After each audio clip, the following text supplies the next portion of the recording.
민주당에 있다가 탈당을 한 김홍걸 의원이 이렇게 문자 메시지, SNS 대화를 주고받는 사진이 찍혔습니다.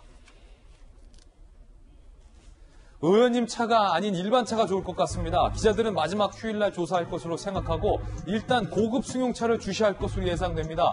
라고 누군가가 메시지를 보내죠. 그러자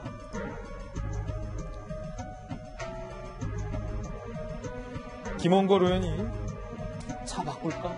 라고 메시지를 보내는 것까지 찍혔습니다. 이재명 기자. 이게 무슨 상황이에요? 네.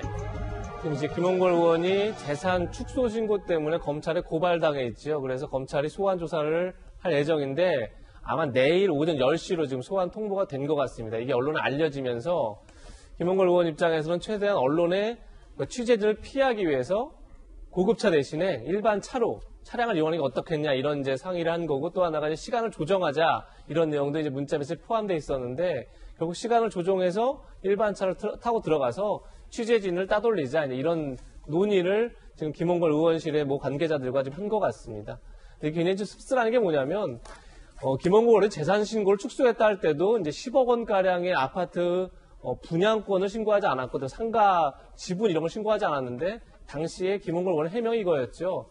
아파트 분양권을 신고하는지 몰랐다. 그리고 아내가 한 일이라 잘 몰랐다. 이런 식의 해명을 했던 건데 그게 오히려 더 공분을 사지 않았나 싶습니다.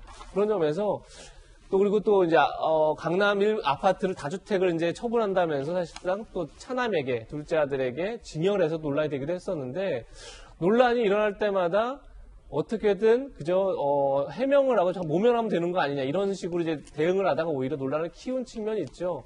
그런데 또 검찰 소환에서도 일단 순간만 모면하자 이런 생각을 한 게 아닌가 싶어서 굉장히 씁쓸한 그런 마음으로 문자를 지켜봤습니다. 근데 사실은 이재명 기자, 기자들이 이렇게 오면 피하고 싶은 마음은 당연한 거 아닙니까? 차 바꿀까 시간 바꿀까 좀 너무 야박한 건 아닙니까? 물론 인지상정인 측면이 있죠. 그리고 사실은 지금은 공개 소환을 또 검찰이 하지 않고 있죠. 아주 특수한 경우 예외적으로 공개 소환을 하고, 사실 과거 같은 경우는 공인들이라면 다 공개 소환을 했었지만 지금 그렇게 하지 않는 상황에서 본인도 그런 특권을 누리고 싶은 마음이 있을 것 같은데, 그래도 불구하고 아까 얘기한 것처럼 보다 좀 더 공인으로서 당당하게 이 문제를 좀 정리하고 해결하는 모습을 보여야 되지 않을까. 그게 부친이라든지 이런 어떤 김홍걸 의원이 비례대표를 되는 과정 속에서 도왔던 여러 가지 정치적 자신을 둘러싼 정치적 환경들에 똑똑하게 대응해야 되지 않을까 싶습니다. 차를 바꾸고 시간을 바꾸면 좋은데 사실은 국감장에서 수시로 자기 질의 순서를 바꿀 수 있거든요. 예.